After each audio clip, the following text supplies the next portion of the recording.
Welcome back. This time Bains has gone too far. He's kidnapped Marie and has left behind all these deliberate clues to tell us where he's going. It's obvious that he's trying to lure us into a trap. Well, if he thinks that he can get the drop on us, that he can outsmart us, Officer Sonny Bonds, then he's got another thing coming. However, we should first go back to the station. Keith frowns. Okay, he says, I have much of paperwork to finish. Keith grabs the mic and calls dispatch. Dispatch, History Mary 2 is 10-8 from 222 West Peach Street. Dispatch comes in the air in response. History Mary 2, 10-4, dispatch copies 10-8 from 222 West Peach Street. Keith keys the mic. Dispatch, History Mary 2, be advised we are en route to the office.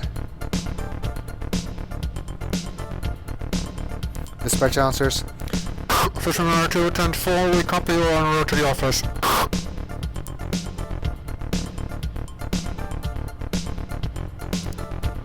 Keith keys the mic and informs dispatch of the bad news. About Maria, I guess.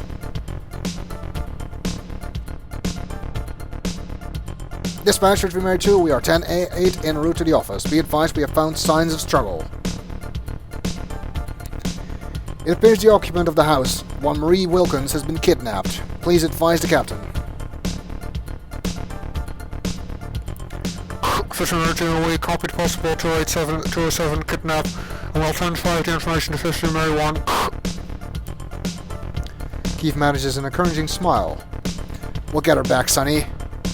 I hope so.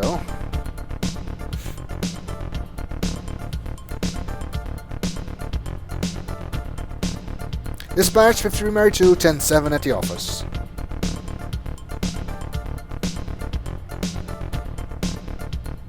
Dispatch response. History Mary 2, 10-4, dispatch copies 1097 the office. You might notice actually that whenever we return to the office, Keith says that we are 10-7 in the office, not 1097. That means off the air, out of service. After getting out of the car, Keith says, Man, am I glad to get out of there. It smells like a camel arena.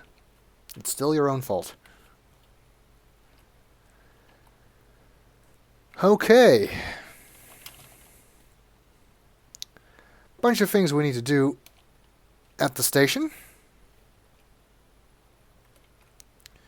First of all, Keith told us that shotgun we found in the motel room that nearly killed us was involved in a burglary, and that we could follow up on that with the burglary department. So let's ask about that. So this is the burglary office, as you might remember from the beginning of the game. Oh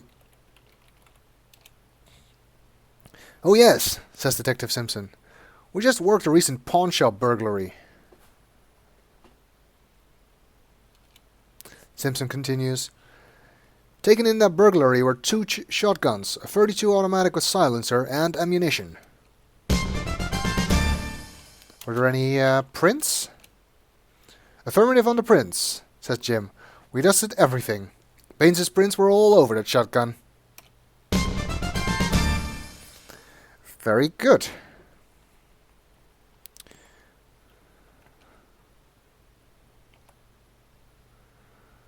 Okay, and we should also drop off all of the evidence we've found today. Okay, says John. What do you have? You give the victim list to John, and he reads it in astonishment. When he sees your name, he gasps and says, Whoa, Sonny, you must really be scared. You turn in Colby's business card, and you tell John who Colby is. You hand the envelope to Big John, and he examines it and says, 1 envelope booked. You hand the corner of the envelope to Big John, and tell him how this was held in the hand of a dead guy. Carefully, John takes the blood sample that you got from the trunk. You request identification analysis. You request identification analysis of the blood sample that you got from the motel. I hope you nail Bains soon, says Big John. Oh, yeah. Nobody hopes that more than we do. Another thing we need to do is repeat our gun practice from the first day, for which of course we will need ear protectors. Here you are, Ken says. 1 pair of ear protectors. Just return them when you're through.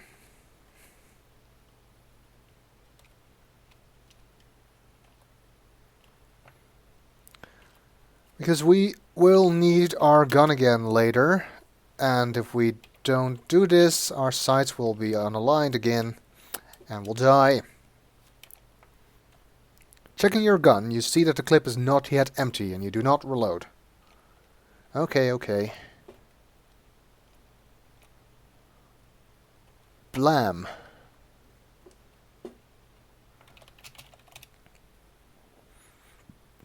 Whoa, way low and to the right again. Your gun is shooting low and to the right. The question is, can I repeat the feat last time of getting it right in one attempt? Like that, I think. You replace the old target with the new one from the shelf below the counter.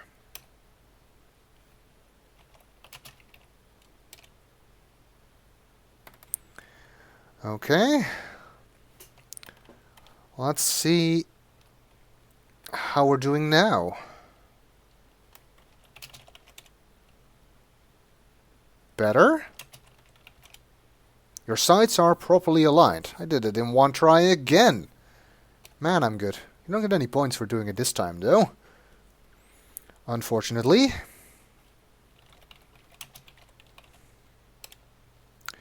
You replace the old target with a new one from the shelf below the counter. And as before, I'd like to empty our ammo clip.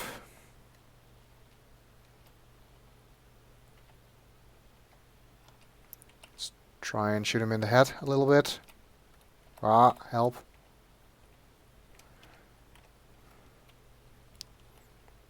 The main reason I do that actually is because otherwise you might accidentally have emptied the clip on the last shot and end up with an empty clip while you thought the gun was still loaded later on.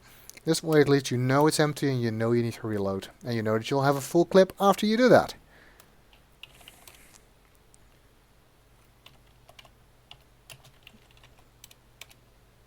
Yep, still good. As you walk out from the booth, you take off your ear protectors.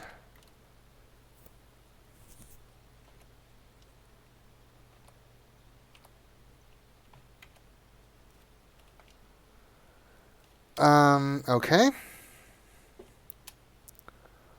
So, let's return the protectors, of course. And get a new ammo clip. Okay, Bains, says Mills. Here's one full clip of fresh ammo. Very good. Let's go into our office, because there's a couple of things we need to wrap up there. Sorry to hear about Marie, Sonny, Captain Fletcher offers. If you boys have a solid lead, now's the time to bring it up. I know, Captain, I know. Captain is on the phone. No, he's not. Okay. Well, we do have a solid lead, namely Steelton. And in order to follow up on that, we're going to have to place some phone calls, but I'll do that in the next video.